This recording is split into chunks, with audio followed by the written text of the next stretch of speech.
Hey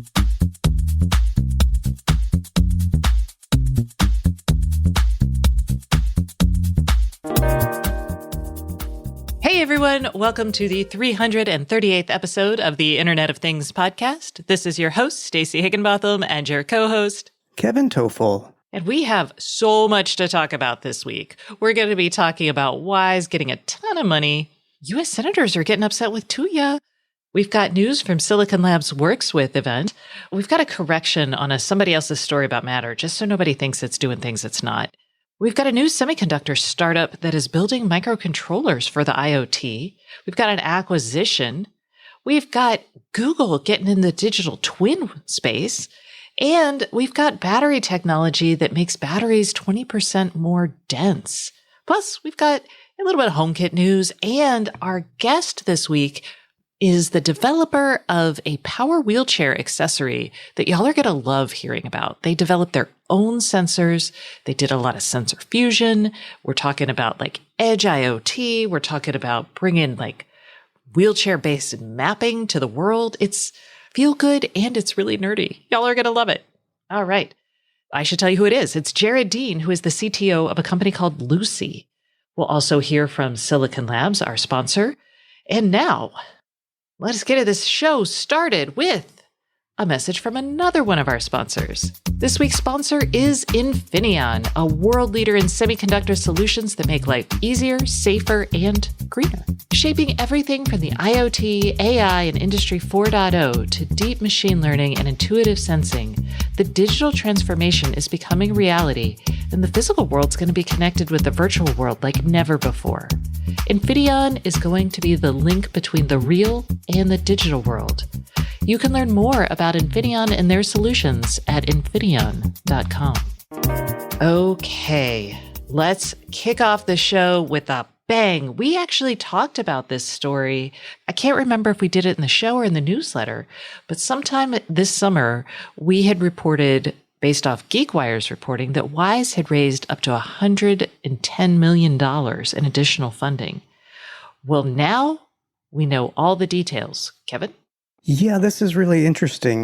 There's about a 9-minute video that Wyze shared today that basically explains the backstory of that funding because they almost didn't get funding.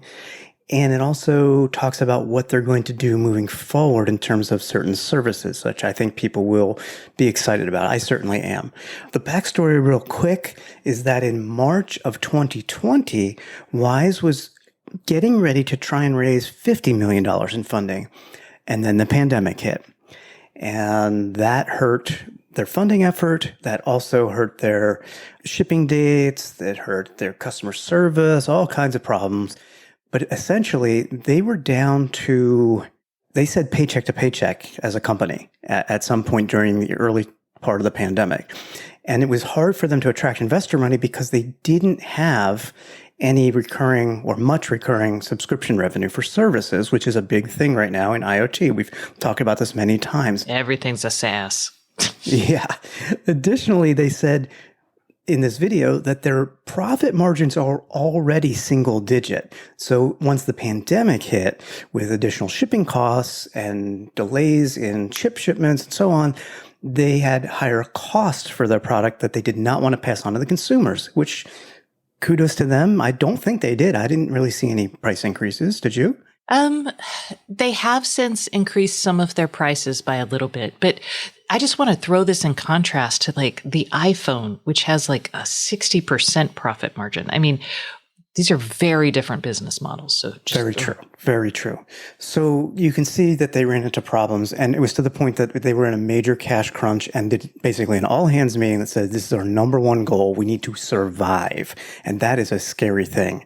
So they ended up getting some short-term funding for 10 million and another 15 million. And I know we talked about that. We weren't sure what they were going to use the money for. We now know it was to maintain viability.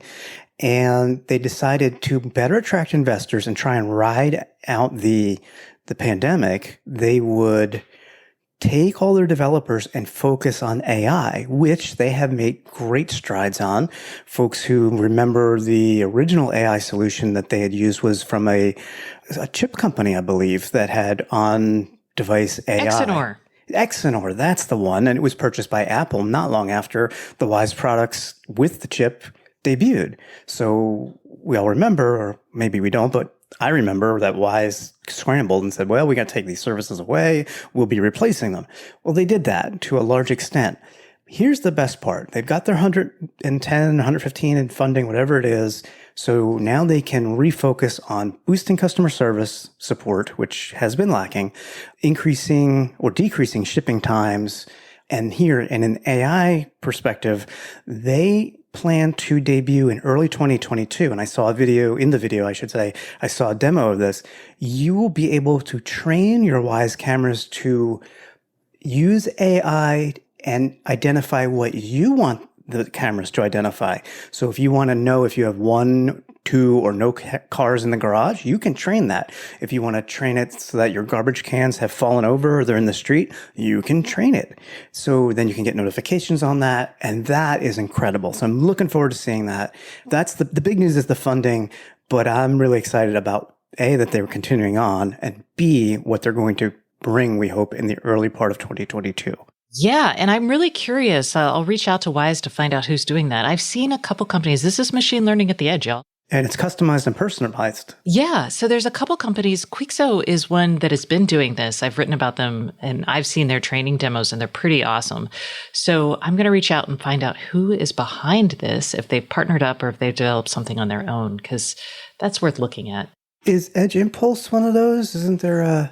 Edge Impulse makes they're kind of like a compiler. So they make it easy to build your own. So Edge Impulse might be involved. Gotcha. Because I remember talking about some small Raspberry Pi machine learning projects with a webcam that you can use some of the code from Edge Impulse. And that's what made me think of them. It's sort of what they do, but not exactly. They make it easy for you to build the models and move them around to different devices and deploy them in many places, but they don't actually do the training part. Gotcha.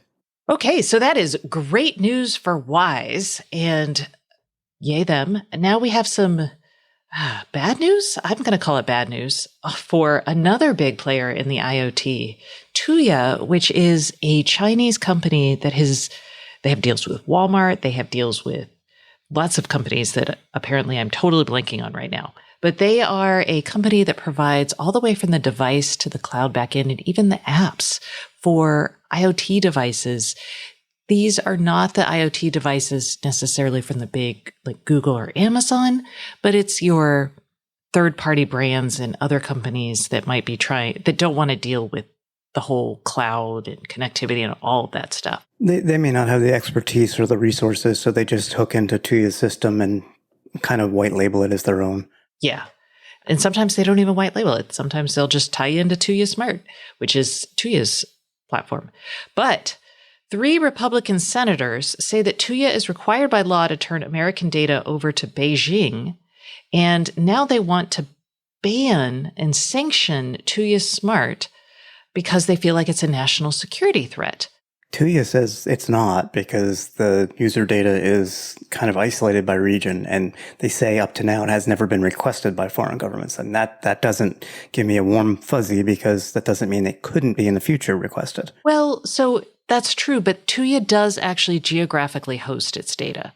So, I mean, the U.S. government could subpoena data, and I'm not sure how much it would like to be told, well, that data is in, Yugoslavia. We can't get access to it.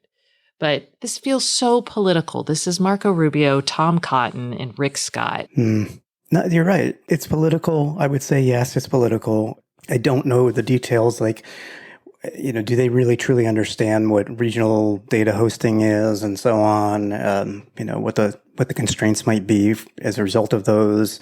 Because my fear is if for some reason they do get sanctioned, because that's what they're asking for, the Department of Treasury at the U.S. to sanction Tuya, there's a lot of systems, a lot of people's devices that use this. And what happens then? Yeah, that is a good question. Okay.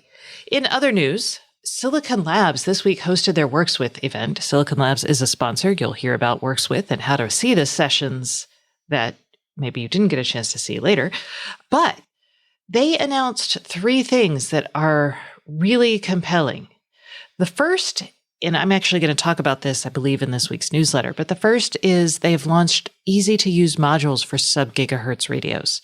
And if y'all are like, what, sub-gigahertz radios? This is things in the US, it's like the 915 megahertz spectrum. And in other parts of the world, it's like somewhere in the 800 megahertz spectrum. These are, your microwave runs on this, old baby monitors, garage door openers all run on this. But so do things like Amazon Sidewalk Network, various LoRa networks, things like Wyze also run on this, but Wyze is not one of the options here. But Silicon Labs is making a series of modules for sub-gigahertz radios that will make it easy to add computing, memory, and radio capability plus security for things like sidewalk-capable devices or Iot-capable devices. So this is a big deal, both for this spectrum and for these sorts of networks, because it's going to make it much easier and cheaper to buy silicon and to build products. So that's one. They're also announcing the Silicon Labs Unifi SDK. And the only reason you'll care about this is if you're building a device today for Matter. So what they're going to do is they're going to provide an abstraction layer that converts one protocol to the other. And this means they're going to have the data models, the API information, the state information on a device being turned on or turned off. And at day one, this is going to support Zigbee, Z-Wave, and then go on to Thread, Matter, and Bluetooth. So right now, this is going to be an interface layer between the smart home. And what it does is if you are a company that has like a Z-Wave device, you can use this to convert it to Matter more easily if you want to design a hub. And that hub, you don't have to do all the software. Silicon Labs has done the software with this Unifi SDK. So that's pretty cool. That should enable a lot more companies to retrofit existing devices if that's of interest to them. And it also makes them easier to develop new devices. Looking forward, I think something like this would be really interesting. And Matt Johnson, who's the president of Silicon Labs, he will be the CEO next year, says that, this could go into building automation systems. This could go in a lot of different directions because basically it's a framework that lets you convert from one data model to another data model. So we'll see how that is in practice, but I'm excited about it. I kind of thought Matter would be that one data model. So Matter has the data models. It doesn't always have the state information in the right way. And Matter is actually one of the things they're going to be able to use to convert. So this is pulling all the information in on the other platforms that maybe aren't using Matter today. And then you could convert it easily to Matter. Okay. That's good because that way things that aren't Matter compliant could sort of work together. Yes. If someone who makes this product wants to put this software on a gateway. Okay. So, there has to be the willingness to do it there, but you don't need as much like dev resources, right? You don't have to hire and have someone actually do this and maintain it over time because Silicon Labs is going to do this with the SDK. The final thing is really exciting and also really nerdy. Silicon Labs calls it the custom part manufacturing service. What it does is it lets a IoT device maker dial into via a web portal and access Silicon Labs manufacturing process. So they can do specific device information. They can load certificates. They can do everything like before the chip is made. You could install your firmware. So you can go in and control all this and program all of your devices on their manufacturing line. This is really powerful. One, because there's been a lot of doubt about how certain security laws, like California it's not their CCPA, it's a different bill that governs how secure devices might be. And there was an open question on whether this meant you had to create unique individual devices at manufacturing, which was going to be tough. But this allows that. So that's good. Being able to do all this at scale, this also means you can't have supply side attacks where someone comes in and puts weird firmware on your device and then sends it out into the world. Your weakest link here is going to be at the web-based provisioning level. Well, I think it is. I'm not a hacker though, so I'm sure they'll come up with some other weak links. So Silicon Labs is obviously investing in that and making sure that's trustworthy. This also helps with things like counterfeiting. If you've programmed a device ID, right now with the chip shortage, a lot of chips they're falling off trucks and getting diverted. This way you can actually find your chips after they've fallen out of a truck, possibly, if you have the right leads. So this is really interesting news. It's really cool. It also, just for those of y'all who like teardowns, you could actually take off the Silicon Labs name and put a different name on this chip, which means if you're like Apple or someone and you want to like hide a component supplier, you actually could. So yeah, this is really interesting. Silicon Labs is going to charge for this, obviously, because it's going to be a lot of effort, but I think it's a really interesting move. And I expect more companies to follow with this because it's a big deal. Okay, that was a lot. We didn't even cover other stuff from Works With, but I will in the newsletter. So look forward to that because it's going to be pretty baller. All right, moving on. Let's talk about Matter again. Yeah, I read a good article over at Axios, where I find lots of good articles this weekend. And it was basically a high-level overview of Matter. The title is Coming in 2022, A Big Leap in Smart Home Technology. So you can get the idea of what the article is about. It was a good explainer of Matter, but then I got to a part that I'm like, if other people read this the way I'm reading this, I think they're going to come away with the wrong impression. Let me just read out loud real quick. Once the article goes through what Matter is and what it does, which is basically going to unify our devices give them the ability basically to work with multiple platforms and digital assistants. The article says the cool part, once you start adding devices to your Matter system, the system will start to recognize patterns and ambient computing will kick in, enabling your stuff to make predictions and suggest ways to make your life easier. And there's a couple of examples such as lights in your home that go on while you're driving home because it recognizes that you usually arrive around 6:30 and so on. I don't recall that being a part of Matter. I mean, it's cool. But am I missing something? No, that is not part of Matter. So I think what happened probably is the reporter got confused. Maybe this is what ADT wants to do when it has Matter. And to be clear, being able to get the same data models and that sort of thing makes services like that easier. But the Amazons, the ADTs, Comcast, those companies are going to be the ones developing that. That is not inherent to the Matter standard. So if you're confused by that, don't be. Gotcha. Another thing I see a lot in the Matter discussions, people are very excited, and they should be. But, people are talking about, like, I get comments and questions about, I want to upgrade my video doorbell, but I'm going to wait for Matter. You know what? Don't. Because Matter doesn't affect cameras at all. So you don't need to wait for that. You can just buy whatever video doorbell or cameras you're after because Matter right now is only going to work on certain devices. We run them down, but, big picture, it's locks, access control sensors, lights, televisions, HVAC. And given the time it's taken for the Matter standard to come together, which it's already been delayed a couple times, if they ever introduce Matter standards to video cameras, that's not going to happen in a few months. That's going to happen down the road. Years. I'm thinking the same. So yeah, I just, there's real talk about Matter right there. Okay, moving right along. Let's talk about a new semiconductor company. I was really excited to see this, but basically there is a new chip company that was founded in 2019. It's called Aleph Semiconductor, and they launched this week 2 new microcontroller families, and I'm hoping to profile this company, so we'll find out more. They've launched both the Ensemble family of microcontrollers. This is not what I would think of as a microcontroller at all, because these are using fat cores. The Cortex M55 core, and the highest end is an A32 processor, which a Cortex A32, which as an A-class processor, it's something you'd find in an old smartphone.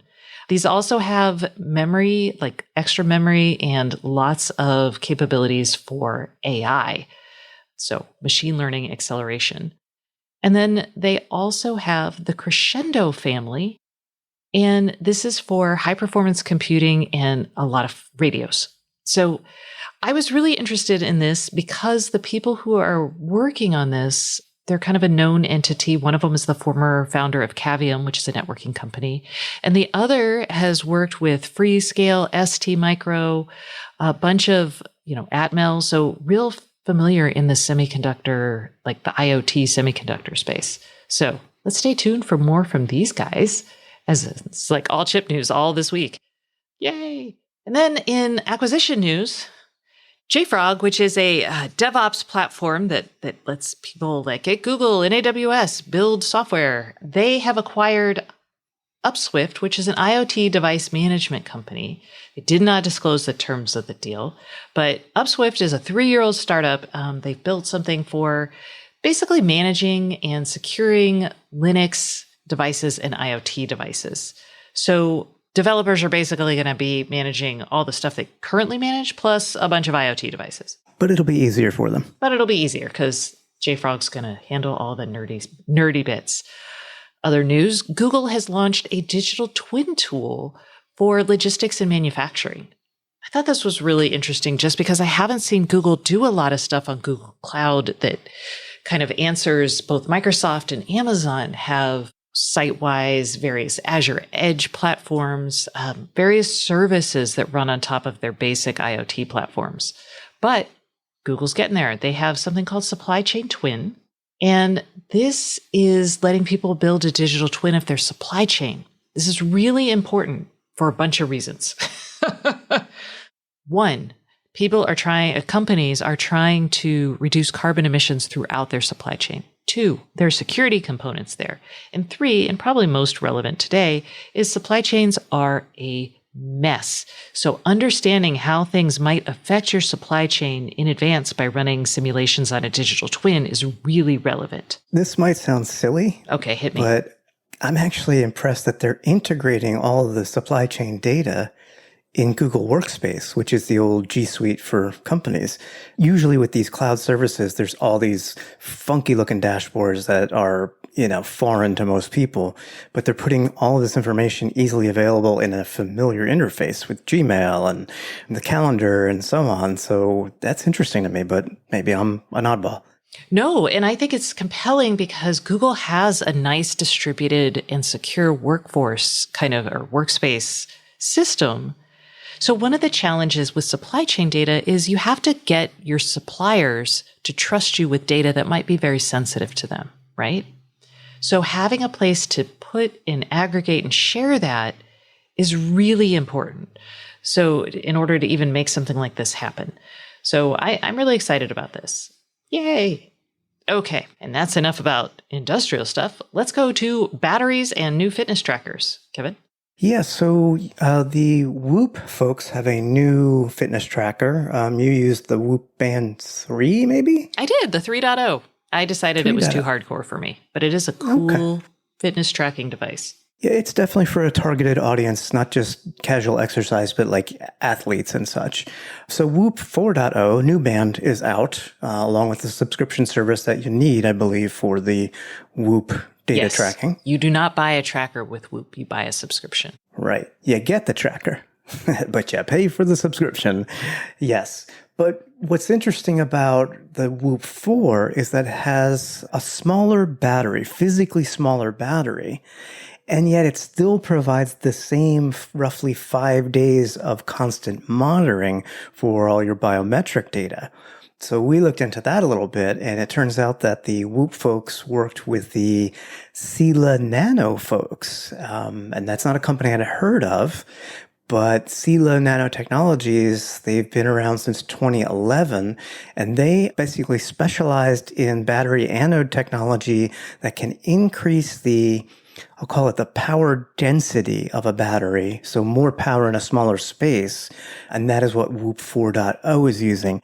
And can I just give a quick shout out, please? Yes. So Whoop was founded by 2 folks, as I said, in 2011, and one of them is a former Georgia Tech professor, Gleb Yushin.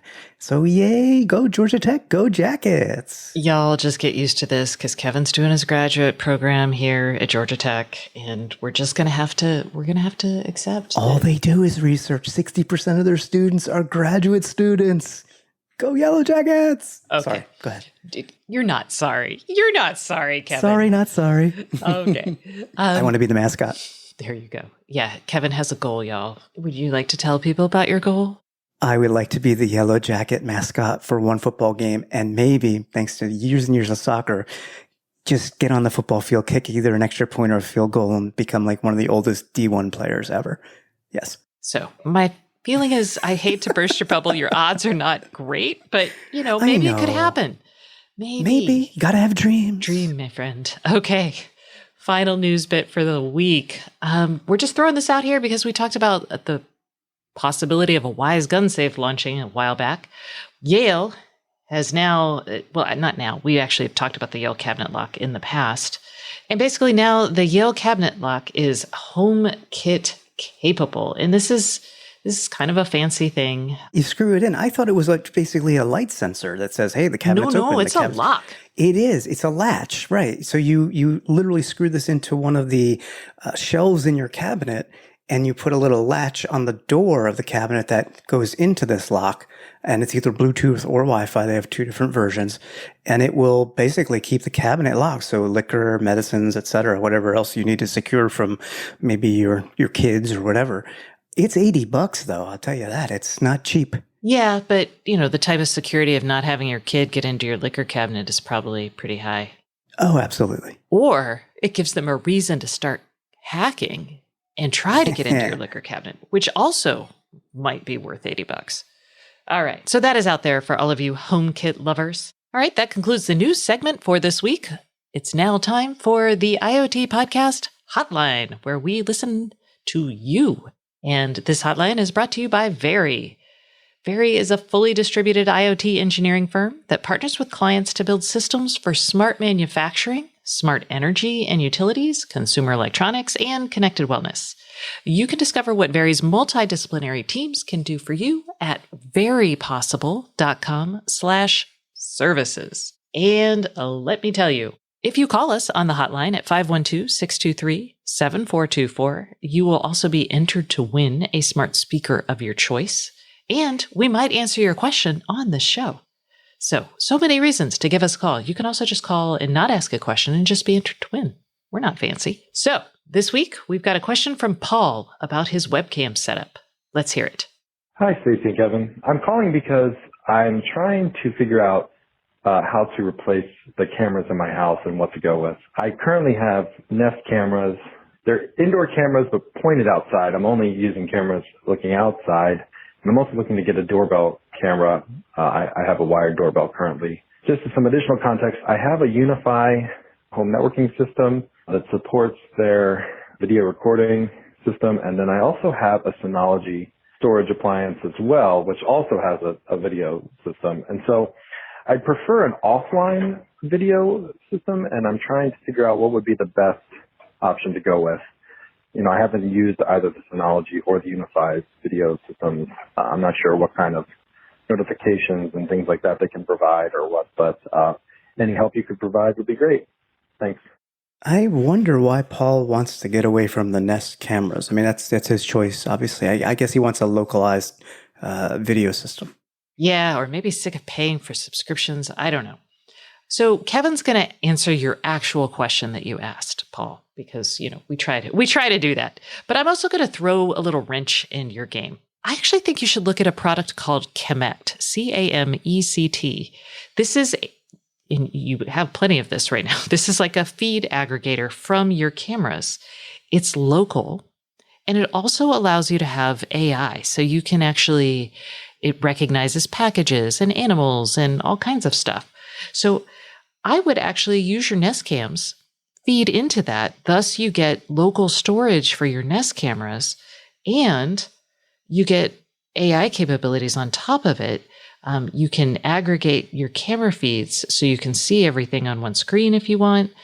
It will also support your Unifi cameras. It's unclear if you actually have those. It will support any camera that uses RTSP or ONVIF, which is a lot of cameras. And a lot of these are like old school cameras. It includes things like Nest and Arlo. It actually includes Wyze cams, but it doesn't always include the doorbells. So you had a doorbell option in there. So you're going to want to check if your doorbell, it includes that. But check that out. See if, since we're not 100% clear on why you're doing this, I wanted to throw that out as a pretty interesting option that might appeal. And Kevin? And that option, by not replacing the Nest cameras, will keep any integrations you might have currently set up or working within the Nest ecosystem. True. So that's another reason why we're like, hey, maybe don't replace the cameras. You just change where the video goes. And if you do want to replace the cameras, that's certainly an option. And we looked at the Ubiquiti Unifi cameras. I'm sure they're not very cheap, but they will work with your existing router and system. There's a way to store locally there. Synology has basically a video server that can handle either up to 32 or 96 cameras.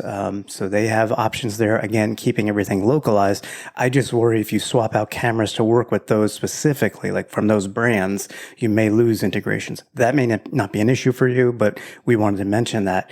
And then I hate to go to the top of the show, but you could actually swap out your Nest cams for very low cost indoor Wyze cams that use SD cards and keep things very simple and have integrations with Google Home or Madam A, and not spend a ton of money and still use your existing router gear. That way you don't have to pay for a subscription if you don't want. Although the AI stuff does require a subscription now. And as we mentioned, it's going to improve as well. So, but I mean, you can get those cameras for $20-$30 each and just keep everything local. So you've got a bunch of different options there depending on what your needs are in terms of replacing the current cameras. Okay, so 2 fun options for you. Hopefully those help. And remember, if you would like us to mostly answer your questions, give us a call at 512-623-7424. And remember, you'll be entered to win a smart speaker of your choice. That concludes this segment of the show, but please stay tuned for our guest, Jared Dean, who is the CTO of a company called Lucy that is building a smarter add-on for power wheelchairs. But before that, let's hear a message from our sponsor. This week's sponsor is Silicon Labs. Hey everyone, we are taking a quick break from the Internet of Things podcast for a message from our sponsor. This week's sponsor is Silicon Labs, and let's welcome John Dixon, who is VP of America's Sales and Global Distribution. Today, John is going to talk to us about WorksWith, Silicon Labs' virtual IoT conference coming up in mid-September. So for those of you who don't know Silicon Labs, please give us a brief introduction. Silicon Labs is the leader in secure, intelligent wireless technology for a more connected world. And as of late July, we're 100% connected on IoT. Our integrated hardware and software platform, our intuitive development tools, unmatched ecosystem, and robust support makes us a long-term partner in building advanced industrial, commercial, home, and life applications. And tell me about WorksWith. Who is this virtual event ideal for, and why should they attend? On September 14th and 15th, we're uniting the biggest names in the industry at the world's only forum where IoT decision makers and device developers receive practical training and actionable insights to build, deploy, and interconnect all the world's latest home, smart city, and industrial IoT technologies to get them to market faster. WorksWith is the only place where IoT developers can access unbiased expert support and experience hands-on workshops led by specialized engineers to learn how to implement various wireless protocols. WorksWith is also for business leaders and really anyone with an investment in IoT. And we'll host discussions about current and future IoT trends, including the latest with Matter, formerly Chip, Amazon Sidewalk, Google, Apple HomeKit, Z-Wave Long Range, and also Wyze. This is a unique opportunity to bring all of the IoT players, developers, ecosystem partners, device makers, and alliances, bring them all together and basically share, collaborate, and learn from each other. And the great thing about all of this is that it's free. It's virtual and it's free. All right. I love this event. So can you share keynotes, panels, any workshop sessions that you're excited about? Yeah, the conference is going to be jam-packed. We got 60 workshops, technical sessions, and panels, and the keynotes are going to be great. The first day we have keynotes really focused around Matter, and we're going to have all the experts that drive the ecosystems inside of Matter. We're going to have Google, Schneider, and Amazon. And this year, we're also going to have APAC keynotes that are really focused on moving the IoT industry forward at a global scale. We're going to have people from LifeSmart, Conch, Tencent Cloud, as well as Tuya. And to wrap up, we're going to have IKEA talking about all of the IoT innovation they're driving in the smart retail space.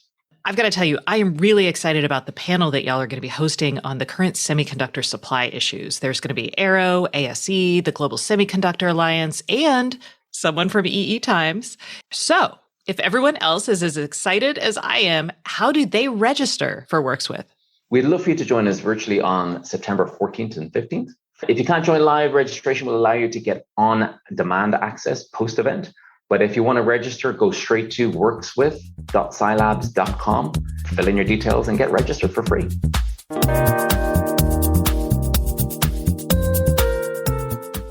Hey everyone, welcome back to the Internet of Things podcast. This is your host, Stacey Higginbotham, and today's guest is Jared Dean, who is co-founder and CTO at Lucy. Hello, Jared. How are you today?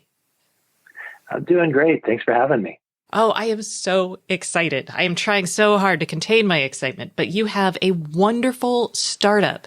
One, you're helping people by making their power wheelchairs smarter. And two, we're going to get to talk about some of my favorite things like RF sensing, sensor fusion, and even like smart home stuff. So let's get this party started by just having you explain what Lucy is. Sure. Lucy is an accessory for a power wheelchair. And basically, we take a dumb power wheelchair and we add sensors and a brain and connectivity and turn it into a smart device. You know, for people who haven't been around power wheelchairs, these are large devices. They can weigh several hundred pounds and they can cost really as much as a Tesla. My niece's power wheelchair costs over $80,000 MSRP, and it doesn't come with any technology. And so we set out to fix that. And I think it's important to talk about why you set out to fix that. First of all, I can't believe people pay $80,000 or so for a motor, boat batteries, let's see, the chair, and anything else on there that I should know about. You get a seatbelt. Oh, and a seatbelt. So that's about it. What's the danger here?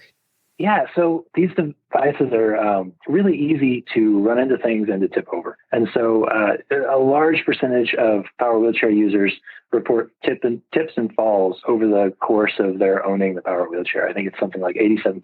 And these falls can be really catastrophic. It takes only a few inches for one of these 400-pound devices to flip over. And when they do, the user really can't protect themselves because of the physics of the situation. So it can lead to really severe injuries. And so all this was started because several years back, one of our family friends had an accident, just judged a curb a little wrong and tipped their power wheelchair over and ended up in the hospital. And they were driving the same kind of power wheelchair that my niece drives. And so my brother called me and said, hey, is there anything we can do? And that sort of started this whole crazy journey to develop Lucy. It started out as just a sort of a hobby, a thing to do for my niece. And then once we figured out how to do it, we felt like we sort of had an obligation to get it out there for other people. And we formed Lucy. And this, to be clear, is a real business. So now after, you started doing this in 2017, and now in February of this year, y'all launched Lucy. And I could go out, if I had a power wheelchair, buy this device for about $8,500 and start using it, yeah? That's right. Yeah, nationwide, we're available at the VA, and we're available in really any seating and mobility clinic where you get these medical power wheelchairs that you walk into. Okay, so I felt like we had to establish a lot about power wheelchairs there because most of us may not be familiar with it. But now let's get into the IoT stuff, because making this thing smart, you added a couple different sensors. Can you talk to me about the radios that you've chosen and the sensors that you've put on this thing? Absolutely. Lucy really is made possible by this convergence of automotive and IoT and robotics technology. And so we sort of mushed that all into this assistive technology. We use our own millimeter wave radar that we developed. We use our own ultrasonic sensors that we developed. We use stereo vision cameras. We actually use Intel RealSense cameras and IMUs, and we fuse all that into one view of the world to map the surroundings and to keep an eye on the ground and look for edges and drop-offs. I have to ask, because Intel did eliminate their RealSense business. Is that going to be a problem for y'all? They did. We hated to see that. They've been great partners all the way through. They are going to continue to make some of the camera modules for the foreseeable future. And luckily, the ones we're using are those. So we hate to see that decision, but we'll be in good shape. Okay. Y'all are trying to do 4 things with this device. Y'all are trying to prevent collisions, prevent dropping off of edges like curbs, tilts, And you had told me that, oh my gosh, some of these have like a 10% grade that they can go up before they start tilting. And then the connection to the smart home. So let's go for the first three right now and talk about why you chose the sensors you chose. Like, computer vision is obviously not enough. So you need the stereo camera, but what is that for? And then talk to me about what the ultrasonic does and where the millimeter wave comes in. Absolutely. Yeah, we have a saying, and I don't know where it came from, but I love it, that is, all sensors are wrong, some are useful. And we say that a lot around here. And the fact of the matter is there was no magic sensor that could do everything we needed to do, and definitely not at our price point and at the power usage that we needed to do, because we're a battery-powered device. And so fusing multiple types allows us to sort of take advantage of the best parts of some and make up for the worst parts of others.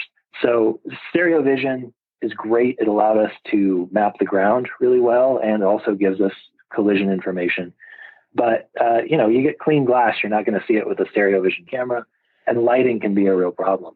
And so we needed another type of sensor that could give us good depth information. And so we actually worked with Texas Instruments and had one of the first, if not the first, FCC certified millimeter wave radar using their IWR chips. So we have our own millimeter wave radar that does a great job of backing up our stereo vision cameras. And then ultrasonics provide us that sort of glue between those two. So low cost, also, low capability. So we can fill in any gaps and we can have a second check on different locations. And we actually had to develop our own ultrasonic sensor too, because it's such a unique use environment. So we have to get so close to things, and there's so much noise, really. There's a lot of ultrasonic noise, especially in new LEED certified buildings and stuff. So in effect, developing some noise canceling close range ultrasonic sensors. We also use orientation sensors to get one frame of reference and pull that all into one fused view of the world. Got it. And sensor fusion is one of those things so many devices do. We never really talk about it, but it's actually pretty hard. So can you talk about how you programmed this, how like the pros and cons, and any advice you have for people if they're trying to meld input from multiple sensors into like a coherent view of something? Yeah, it is. It's been a long road to get to where we have great fused data on our system. The first thing was really understanding our sensors better than even, say, the manufacturers of some of the components understood the sensor technology. We spent a lot of time trying to characterize our sensors and understand them so that we knew how to best fuse them. And that's been part of the journey of this whole product. We can't use a lot of the battery because we need the battery to move people around from point A to point B. And so being very, very efficient in our fusion algorithms and in the math of it, there was a lot of optimization there to get it to run efficiently and to get it to run effectively on the ARM platform that we use. That family of processors from NXP uses the ARM Cortex A53, which is that's a chip I associated with like telco equipment. So that feels like a lot for what you're doing. Yeah. Well, if you compare it to what, say, a Tesla or any of the autonomous vehicles or a lot of the robotic warehouse vehicles have at their disposal, it's not that much for the amount of data that we're pulling through it. It's actually pretty efficient compared to sort of the Jetsons and the server racks that are mounted to a lot of the devices running LiDAR right now, just because the point clouds get so dense, right, if you're running in those scenarios. So we've got a lot of horsepower, but we're also bringing in 3 different depth frame camera feeds in addition to multiple radars and multiple ultrasonics to do all of our collision and edge and ground mapping. Yeah, and that all has to happen locally in real time. It all has to happen locally in real time, and our decision making, has to be gated. So we're at worst making decisions 10 times a second to make sure everything's safe. This is awesome. What a fun use case. Now, we've been talking about this, and this took a while to develop. Do you change those models often, or is it kind of, and I don't know if there's an FDA process you have to focus on with this as well? So we are a medical device. We're a class 1 exempt, but we have software on board. So we definitely have to be very careful. We have over 40,000 hours of in-chair testing on Lucy's technology And, just since we've launched, we've had 10,000 collisions avoided by Lucy units out in the wild for users. And so we track this data very, very closely.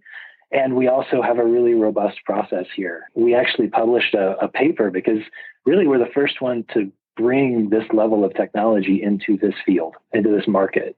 So we've recently published a safety report. We're the first ones in the industry to do it, to just say, hey, this is how we do our testing. And we'd love to see other people who are getting into this assistive technology do the same. And if you look at our effectiveness based on our test methods, we're like 99% effective on drop-off protection. We're 95% effective at stopping the wheelchair completely before contact with an obstacle. And then, of course, we track false positives, too. So we're about a 4% false positive rate because there's this amazing or challenging balance. We have to not run into anything in your living room or in the parking lot, but we also need to allow you as the user to say, do a transfer where you pull up to a couch and touch something and then transfer over to it. And so the line between what is a collision and what I meant to do gets really challenging. I was like, I walk around on 2 feet and I still struggle with that. I'm like, that's right. So, me too. I'm like, I can see that's difficult. Okay. Well, let's move to the idea of connecting with smart devices in the home, in the city, wherever. So this idea of a smart center for command. How does Lucy talk to the rest of the world, and why did you choose those radios? And then let's talk about why you want it to be integrated into the rest of the world. Yes, on board of Lucy, we have Cat M1 cellular, and then we have Wi-Fi and Bluetooth so that users can connect to their teams, because we talk about life being a team sport. And this device, this really expensive wheelchair of today, without Lucy, is not connected to the modern world at all. And so when you add Lucy, the goal is that you can connect out to your team and that the wheelchair really sort of becomes that command center for your life. And so Lucy allows you to connect to Alexa or Hey Google, integrations with Apple Health and Google Fit. And the vision is the Power Wheelchair, which is this rolling, massive battery pack with wheels, could be so much more than just a joystick and a motor. It could be my niece's point of interaction with the world. And many of our users are quadriplegics or have very limited ranges of motion or ability to interact. Some of them use actually text-to-speech devices, so they type with their eyes, and then that is read out. So having a command center there that can interact with the rest of the world can be life-changing. And we hope to just keep making Lucy more and more connected. That's where we see the future here. All right. And you mentioned that right now you've got it connected to Google, Apple Fit, we call her Madam A on the show, but Amazon's Echo devices. And what are the sort of things that you're envisioning today that people can do with this? So today we've used Alexa and Hey Google a little differently than a lot of people use them. So today it's more of an interactive discussion and even sort of troubleshooting and user help through Hey Google and Alexa. So you can ask Alexa, hey, Alexa, what did that sound mean? And Alexa will answer you. Ask my Lucy what that sound means, and it'll answer for you, tell you what that is. Or you can ask, ask my Lucy what she's been up to today, and she'll tell you your stats for how far you've traveled, if you need to charge your battery, those kinds of things. We see that voice assistant as being an easier way for a lot of our users than to interact with the screen, because depending on capabilities, some users are, like I said, using their eyes or different ways to interact, and the voice can be easier. And then on the health side of things, lots of users are tracking health with an Apple Watch or a Fitbit or whatever. And those stats right now are not always very easily shareable out beyond that user's device. It depends on the system you're using, and there are lots of services out there and all. But by using our Lucy app, this allows you to connect to your team. And so your care team or your team for life can see the data that you want to share with them, whether that's health, whether that's battery, whether that's location. The user gets to choose, and then they can choose to share that information and try and connect their team a little more closely. So in this case, their team is their care team or their family or anybody like this, but the person in the chair gets to control that access. Who accesses that? 100%. Yep. Okay. And then I really thought this was kind of a fun thing to envision, and I would encourage anyone out there on the smart city front to get in touch with the Lucy team. But what are you envisioning there? Just because I think it's really exciting. We do too. When we have people here who have never been in a power wheelchair, I like to take them out to the intersection outside the office and challenge them to go across the busy street. And it's a stressful experience for everyone involved, I believe. But that experience is the lived experience of so many power wheelchair users. And so we're part of the Colorado Smart Cities Alliance, and we're super excited about finding ways to connect Lucy, this control center, to smart cities, because the light ought to know. If there's a power wheelchair still crossing the intersection, there's no reason that crosswalk can't stay lit for a little longer. Also, if you think about sort of mapping of urban areas, we map the streets very carefully. There's some great stuff the Project Sidewalk folks do and all that. But really, when you talk about accessibility, how is it measured? How do you know? Where are there problems? And so the idea that systems like Lucy could be adding to maps and auto-tagging things for even cities to say, hey, there's a place on the sidewalk where wheelchairs can't get by anymore, or wheelchair users can punch it in. Those kinds of capabilities, I'm really excited about the future of that progress. It'd be really interesting to see where it all lands. Oh, man, someone on the Google Maps team, y'all should call these folks. And so give Jared a call and be like, yeah, please do. Because I know that like whenever I visit any place, Google is constantly sending me questions. It's always like, hey, did you go here? Does it have a wheelchair accessible entrance? And, I always try to answer because I'm like, oh, this is probably useful information for people. But this would be really amazing for lots of people. So I hope that happens. Okay. Well, Jared, I feel like people could learn a lot from you. You clearly have built something pretty awesome. And I am so glad to have had you on the show this week. Thanks so much for having me. It was really, really great to talk to you. And that concludes this week's episode of the Internet of Things podcast. Please join us next Thursday and don't forget to subscribe. And if you can't get enough IoT news, I would love for you to sign up at www.stacyoniot.com for our weekly IoT newsletter, where we explain all kinds of things that we don't even get to on the show. Once again, thank you for listening and please subscribe.